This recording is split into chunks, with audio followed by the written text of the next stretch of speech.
ومن ثم الكرة الأمام عمر صلاح، صلاح لتريزيجيه، تريزيجيه حطها الله عليه يا فيفا.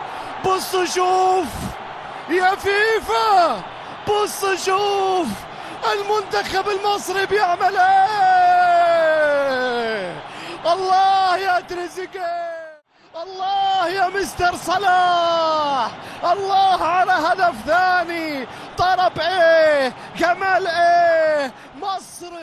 بس يا عمنا خلي عنك بقى، انا هكمل. مصر بتتألق وتفوز على بلجيكا 2-1. هدف تاني جميل سجله نجمنا تريزيجيه بعد تقدمنا في الشوط الاول بهدف مصطفى محمد. بدأنا الشوط الثاني بقوة، اسيست جميل من النجم محمد صلاح، استلمها تريزيجيه وحطها قدامه وخد المدافع لظهره وبشماله صاروخية على يمين كورتوا اللي ما شافهاش عشان ينتهي اللقاء بفوز مصر على بلجيكا 2-1 في اللقاء الودي الدولي. مبروك لمنتخب مصر والجماهير الكرة المصرية.